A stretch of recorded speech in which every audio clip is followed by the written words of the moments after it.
Hello and welcome to Tiny Table Talk for The Challenge, Season 36, Double Agents, Episode 15. And in this video, we're going to be taking a look into CT versus Fessy, who's really overrated, Aneesa's challenge history, should have Big T switch partners, and getting to some comments from my Thursday's review and recap. We got a lot on the slate, so let's jump into the first topic, the main event. So early on in this episode, we saw Fessy and Kyle having a conversation about how they think CT is overrated. Then we fast forward to the party scene where at the 80s party, Fessy comes up to CT and tells them that he means no disrespect, which I find very funny that he started off the conversation that way, because in like the aftermath and everywhere else, he's like, I'm just trying to give CT a compliment.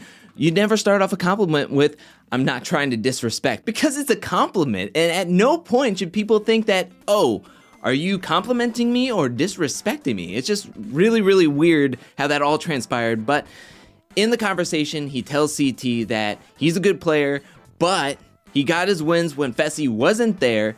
And he even questions the legitimacy of those wins, of CT's wins, which, I mean, he won in season 29 against Corey and Nelson, and then he won like 2 seasons ago. I think the real point here is that Fessy made the finals in his rookie season, and he's on the trajectory to make this season's final. So he's making back-to-back final appearances in his first 2 seasons, which I can say is rather impressive, but also taking a look at just the cast of this season, some of the players that made their final appearances in their rookie season was Corey, who actually made the finals twice in his first 3 seasons, Leroy, Cam, Kyle, Tori. And someone else that made the finals in his first 2 seasons was CT. CT made the finals in his first 2 challenge appearances, and his rookie season was season 8. And can anybody guess when he won his first challenge?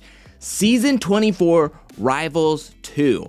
I get it. Fessy is looking to the potential, but nothing is guaranteed in this game. And I found it interesting when Nani brought up the whole point of like CT does not have that intimidation factor anymore like he used to. And granted, yeah, the intimidation factor does wear off when you get through the seasons and you're not as young, you're not as buff as you were.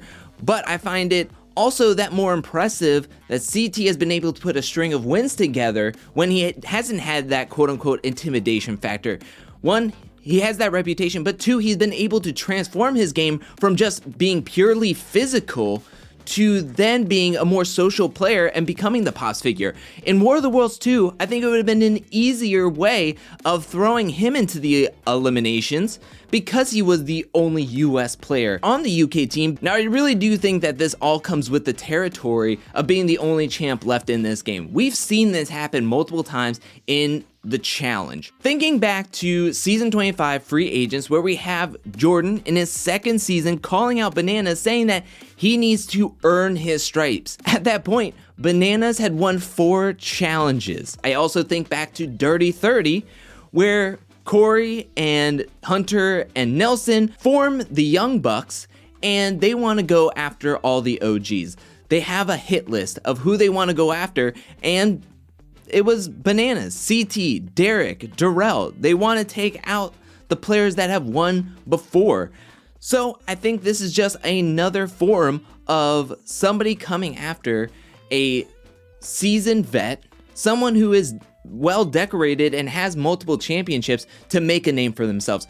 The point is, though, is that Fessy is looking too much into the future, too much into the potential. He only is in his 2nd season. He hasn't even finished his full 2nd season. He's only won 2 eliminations and made 1 finals where he got 4th place for the guys. He can feel confident. He can feel good about himself and his own abilities, but at a certain point, talk is just talk until you actually win and prove yourself to be a challenge champ, to be an actual contender for the crown. But until that point, this is just all talk.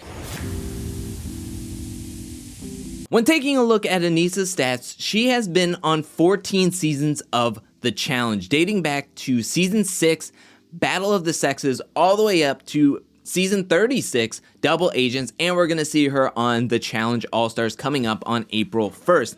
Now, in her 14 seasons, she's made it officially to the finals twice, in Gauntlet 2, season 11, and in the Duel 2. Now, taking those 2 seasons out of those 14, out of those 12, 7 times she was eliminated really close to the finals. We had in the duel, she took home 3rd place, and normally in a challenge season, 3rd place would mean you were in the finals. However, in this season, that was not the case, as she had to go up against Svetlana, and she lost. Then the next season in Inferno 3, she lost to Paula right before the finals. Rivals 2, her and DM were paired up together and got 4th place for the women. Legit, they were thrown in right before the finals and lost. Bloodlines, she lost to Kara in a pole wrestle, and her cousin were like inches away from possibly making it to that final.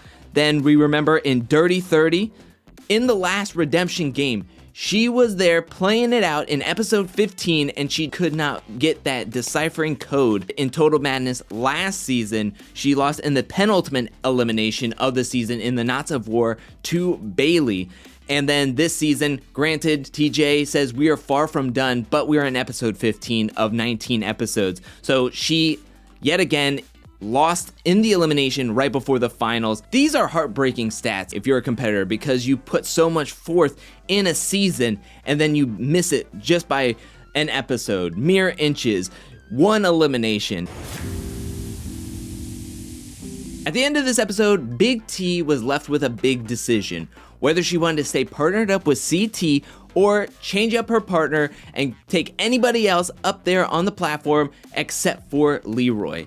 And we saw at the fire pit, before Aneesa said her goodbyes and before Big T was given the opportunity to switch partners, Kyle was begging Big T to swap partners with anybody else, legit anybody else. Now, switching partners this late in the game can be a risky move, but it could be the best game move to get protection. Now, she did talk about if she were to swap partners, she would want to be partnered up with Fessy. That makes a lot of sense, because think about if there is, say, a double elimination next week where 1 man and 1 woman will be eliminated from the game. If she swaps into an alliance with Fessy and a partnership with Fessy, she gets that protection that really no man probably wants to see Fessy down in the elimination, and she is in the Big Brother alliance. With that decision, Kyle would get a lot of protection.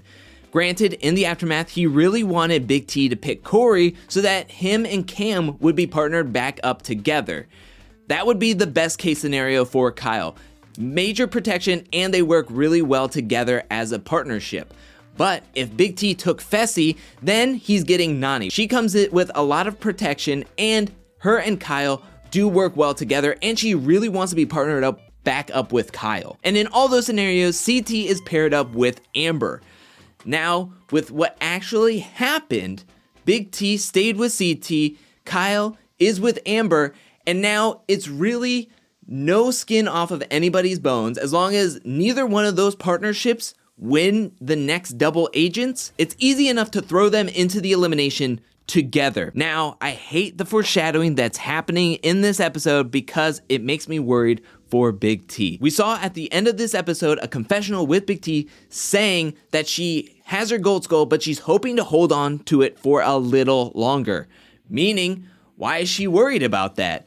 Does she feel like she's in danger? Then in the aftermath, it's brought up that Big T stayed with CT, and Kyle says that it was a mistake, and Big T agrees with him, meaning something happens in the game to Big T because of CT. Whether it is everyone trying to take a shot at him before the end, and because she's partnered up with him and because she's associated with him, could that mean that she's going to be going into the elimination with CT?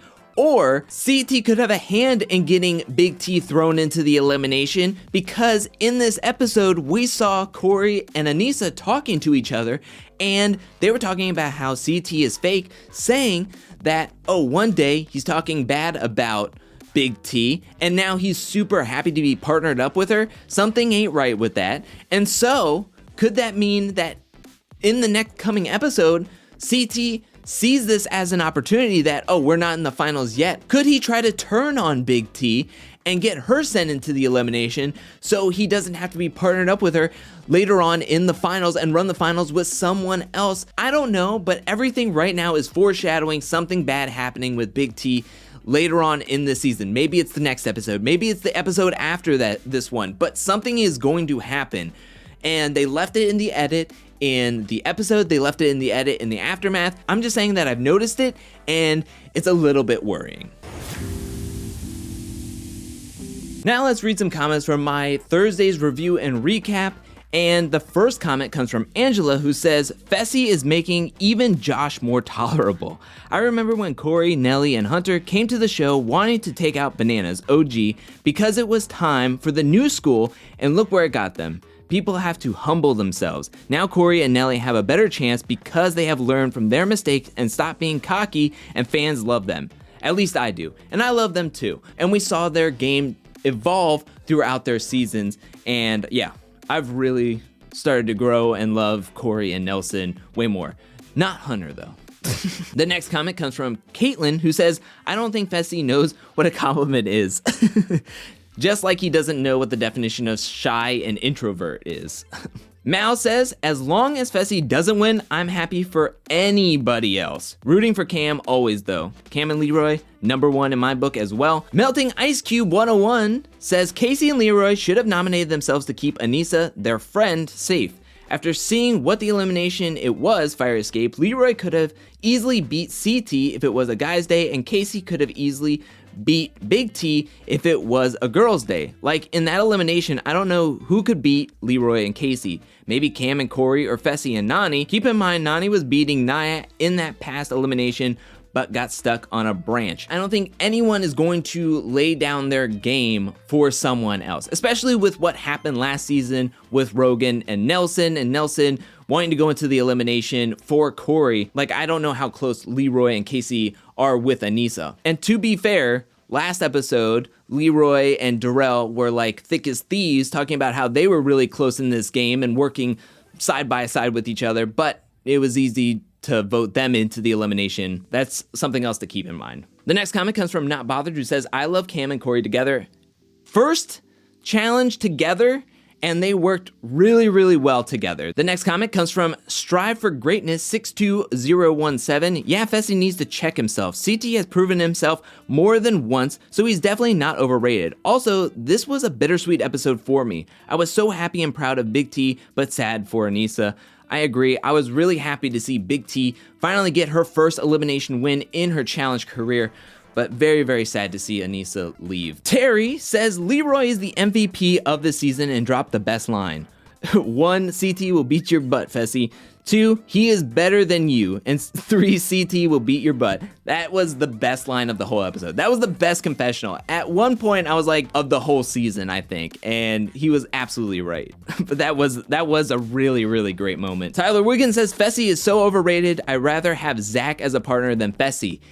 If I had to choose between Fessy and Zach as a partner, can I just have none of the above? And the last comment comes from Charmed Life 1990, who says, I just have to say, I wish production would give Aneesa an advantage like they did for CT. As for the ending, I love that Aneesa said her moves were so that a woman of color could win even if it wasn't her. Sometimes there are things that are bigger than you, and although I want to see her win, I'm also glad she's supporting the remaining women. Yes, I 100% agree. Granted, I know that Aneesa is sad and probably disappointed and frustrated to leave yet again right before the finals, but I also feel like she feels that she is a part of something bigger than just making it to a finals this season, and I think that makes her feel better, and that cushions the blow of being eliminated this far into the game. And harkening back to the 80s party, Corey talks about how wanting to see history reverse itself.